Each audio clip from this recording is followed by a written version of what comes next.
And there we are every morning.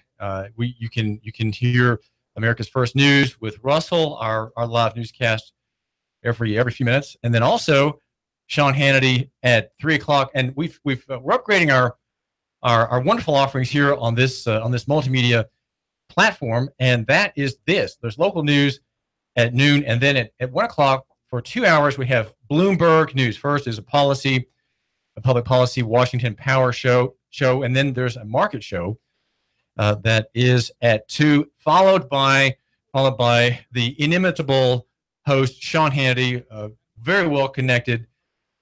He's probably an insider, conservative, Republican insider in Washington, and that is where we are. And I'm glad you're giving me just a couple minutes of your time. Check out my bow tie again. Tulis leaving the house without proper approval, as my wife Jeanette is still with her mother visiting in another city in the great state of Alabama, whose electorate is very much in favor of former Judge Roy Moore for the U.S. Senate. He's been doing very well in the polling and gave an exclusive interview to Breitbart on Sunday and says that I can't predict the future, but I will say God has been with us throughout this campaign, and I think Washington is about to learn something that is unusual to them, that they can't buy the people of Alabama. And if that's true, then it is usual, because most Americans are bought. We are been bought and sold. We've been sort of trafficked, if you will, human trafficking.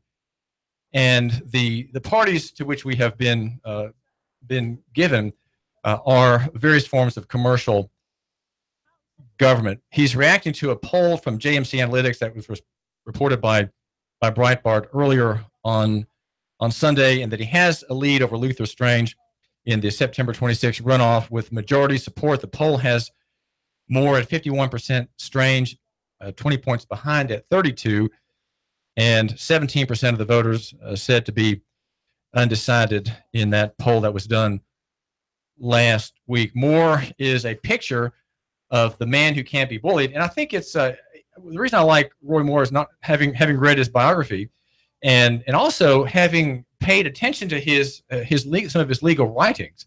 He is right. He is simply right that you cannot have a liberty, and you cannot really have government, a government of law, if you reject God. And his monument dispute, in which he stood his ground valiantly and would not give. He would not give in on a legal principle, cost him the chief judgeship in the Supreme Court of Alabama. And he's absolutely correct that if you do not acknowledge God, you have to acknowledge power. And there has to be, you might say, there has to be a locus, a location, a fountain or a source, if you will, of sovereignty. Sovereignty, in the general conception, of course, is the ability to make things happen, right? That if you're a sovereign, you can ordain and things happen. And God is sovereign, as Christianity teaches. Now, many Christians don't believe that. They have a kind of broken view, and it's widely taught in the Chattanooga area that God is sovereign over most things, but he really can't choose his own people. He doesn't know who the citizens of his kingdom are, and he died for people who end up not being citizens, and he's not very efficient in managing that part of his dominions. He can make the weather happen. He can stop volcanoes and bring empires to ruin, as he did Egypt, but he can't really determine whom his children are. God is very weak on that point. And it turns out at other points as well, if God is not sovereign on any one point, I think you'll think in terms systematically, he's not sovereign on any. That is very simple. If there's a single, well, think about it just for a second. If there's a single atom in the universe that God cannot control, a single atom that does what it wants, then God is not God. Because then if there's a single atom that can go where it wants and do as it pleases, then God simply has to react to it. He has to constantly reorder what he's doing in terms of that atom that's outside of his control. And so you have to accept God's sovereignty as total or non-existent. There are no halfway measures, as many Christians would suggest in their kind of partial parsings of their legal authority, which is the Bible. Sovereignty resides in God. And so if you have no God, and do not accept revelation of God, then sovereignty has to reside elsewhere. And that would be, if you read the law books, it's in the state, right? If you read American jurisprudence or other legal works, probably Corpus Juris Secundum has a long chapter on it. I would love to read that. I just haven't gotten there. You'll find that sovereignty resides in the state. And it's not in the end bound. You have, in that concept, you have police power. And police power is virtually unlimited. In fact, you have in Tennessee, as I'm discussing with legal people in the state, you have judges who are, in fact, immune from wrong. They cannot be accused of wrong. They cannot be held to account. They're absolutely immune. And we see that immunity in what's called qualified immunity, where police officers can execute people, tase them to death. They can rape women under pretended body cavity searches, and do all kinds of things. They can kill animals. They can really do whatever they want. And if it's part of the protocol, if they've been trained that way, well, then they're immune. That is part of this doctrine of sovereignty. And if we have sovereignty in men and in states, we do not have justice, because justice is not possible. Justice is not even desirable. And you have to understand why, if you have men who are sovereign and you have a sovereign state, that justice is not desirable, because it's inefficient, right? Justice is not efficient. And justice cannot allow, if you have justice, you cannot have the state do all the things it does today. 800-8949, 800-8949. The city council has voted to ratify the naming of David Roddy as the chief of police. And the coverage that I've been so preoccupied, I haven't done everything I wanted to do every day, but God gives me 24 hours just as he gives you. And part of that time, 5 or 6 or 7 hours, is required in sleep, and then other hours given to family. And so there are only so many hours per day in which there's real work. And my work, of course, is on your behalf. You, my listener here at AM 1240 and FM 92.7, I'm working for you. And I want you to be successful. That's why today on our program, we'll have a terrific encounter with a business consultant. We're going to talk all about how you, my listener, can get into business. You, the man who works in a company, and you're not sure how long you're going to be there. You're not sure of the status of your industry, and you're thinking, what can I do? What can I do? I need to have more strength in my finances. I need more strength in my life. I need to take advantage of what I know, somehow to monetize what I know, monetize my connections, even in this industry in which I serve as employees. So we're going to talk about that. My goal is to make you successful. And so I'm looking forward to our show today, and I'm glad you're giving me just a couple minutes of your time. That's all really I need is just a couple minutes, and just put a little asterisk there that check Nooganomics this evening, right? And that's Nooganomics.com, Nooganomics.com, because I'm a member of the press. I'm glad that Andy Burke says I'm not a member of the media, because that's true. I'm really not. I would rather say I'm a member of the press, and you know why? This is so selfish of me. I'm just so selfish, and I'm selfish because if you're a member of the press, you are free, and that's a constitutional protection that members of the press have, and that is that we are free, free to investigate, free to report, and slander accusations. The facts are the evidence on our side that we've not slandered anybody. So there is a constitutional protection for being a member of the press. So David Tulis here, member of the press, not a member of the media, according to Mayor Burke, and that's fine. It really is okay that I'm not a member of the media, because I can work for you just as well at some distance from the proceedings than others are granted. They have immediate access, and they get all the press releases that I have to get from them, and not from the mayor's Marissa Bell, his PR operative, who manages and massages his reputation as best she's able to in that capacity. The council voted David Roddy, and I guess my take on that story is that we're being sadly and conventionally served by city council, and the interest, based on the reporting that I'm looking at online this morning, the reporting suggests that you, my listener, are conventional too. And here's why: because your representative, your face on the city council, the party representing you, there, if you live in Chattanooga, has just an utterly conventional perspective. One of the city council members, and I can't find the name right offhand, but he said, well, we want to make sure that if a young man or young woman is trained as a cadet that and leaves within 2 years, that person pay us back for the training expenses. Well, that may be a good point, but it is obsessing over a trivial detail, and it's a minor.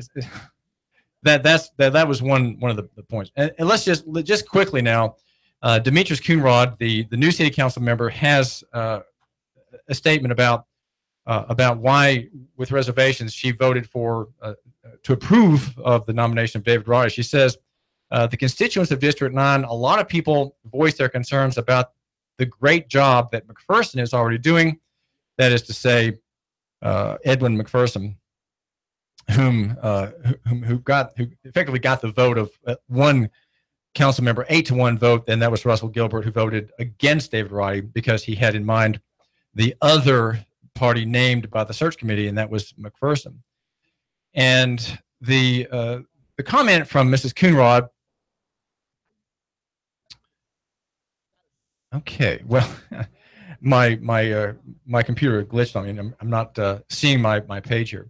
But the quote from Mrs. Coonrod suggests that even though she has a refreshing perspective, having inside knowledge, right, inside knowledge of the judicial industrial complex, she's coming at this matter of the naming of the chief of police with conventional ideas, and there a conventional perspective on the chief of police is really can he clean up the neighborhoods? That's kind of the perspective. My own analysis is different. My own analysis is that we have enough of that kind of question of, can the police department reduce gang violence? Can the police department track down guns? There's a new gun unit being proposed in the city council by the police department, and seeking approval and funding by the city council. These are, what am I saying? These are kind of conventional. Again, what is conventional? Conventional is what people do when they get together and agree on something, right? That's what when you have a convention, that's what happens. All the philanthropists get together to talk about funding missions or funding local charities, or all the podiatrists get together and talk about latest developments in JAMA on podiatry care. That's a convention. So conventional thinking is what people say together, what they think together, kind of as a group. What is the consensus saying about these areas of professional development and care for the patient or client, and so on. And the American Bar Association, by the way, has conventions too, and it is just so you'll know, Breitbart has a story about the ABA's push to have arbitrary bench trials, arbitrary bench claims upon the right to bear arms, or I should say against the right to bear arms. There's a resolution H118B in the 2017 annual meeting of the House of Delegates, as it's called very grandly. It urges governments to enact statutes, rules, or regulations authorizing courts to issue gun violence restraining orders, including ex parte orders. Ex parte means from the bench, sort of outside the normal channels. Sort of a private ruling against somebody, against someone's authority to own a weapon. 800-8949, 800-8949. The ex parte aspect of the resolution means the ABA is pushing confiscation orders that can be issued without any input of the gun owner. And of course, input from the gun owner simply means due process, right? There's no due process right. And the story says, in the wake of gun control's failure to stop the attack, Democrats special orders where a judge issues a firearm confiscation order without the owner of the firearms having a voice in the process. The ABA, Breitbart says, is now pushing the same thing on a national basis. Again, ex parte orders that are sort of from the judge, just sort of here it is, and this is it's administrative. It's really not judicial. And we are going to we're going to make it hard for you in a domestic case to have a weapon. And in fact, you have to unburden yourself of all your weapons, and you cannot have them. Private law is a great danger, and we have. I think in some respects, the police department is operating under private law. That is what it's operating. Police departments are serving the executive branch of city government, and there's a question whether they have authority to do anything other than serve process, and that's a question that the crank candidate for governor, Basil Marceau, is asking. Basil Marceau is a Saudi Daisy resident who's been arrested and has many cases going. He's constantly renewing cases under post-conviction relief, post-conviction claims for cases that are already closed, some closed for years, and he's reopening them, making claims about his rights and damage to his rights. And one of his big programs is to show that city and municipal authority is civil only, and this is a compelling analysis that he's thought a lot about. And I'm trying to trace after him, reading the cases, and the two main cases that are that make this point, that there is, in other words, that there is no authority in city government to enforce statute, which is state law, criminal law. Cities are based on private law, right? Private law that is to the city itself, and the authority cities have is purely civil, and you can see that major sign of that being true is the $50 limit on fines in the Constitution. And these two opinions, Myers and Davis, from the 1990s and the early 2000s, make the point that cities don't have punitive authority at all. And so, what are police departments doing? So we have this question that it has to be raised at some point somehow. Now, I don't know if it's going to be me. I mean, I'm not a pro se litigant right now, but maybe Basil Marceau will raise that question. We don't want private law, we want public law, just as we don't want private money, which we have in the Federal Reserve System, which is fiat currency. We have an oppression of black people in Chattanooga because we don't have public money. And you say, well, David Tulis, aren't you anti-government? Well, no, I'm very pro-government. We are the pro-government radio station. And money has to be public, not private. We can't have Federal Reserve notes, which are private issue, right? Private bank issue. We have to have public money and public issue, which is to say that the money that circulates needs to be dollars that have inherent value, gold and silver, and that the banknotes that circulate for convenience of the holders of that money, that needs to be legal, a legal reference. The notes have words on their front faces, right? Legal notes, and the words on those pieces of paper should refer back to the money that the notes represent. And we don't have that system, and so we have private money enslaving the black man. Again, the black man was privately owned in the Old South. Now he's privately owned, and effectively his wealth drained from him a little bit every day by the high and the mighty central bank and the banking cartel.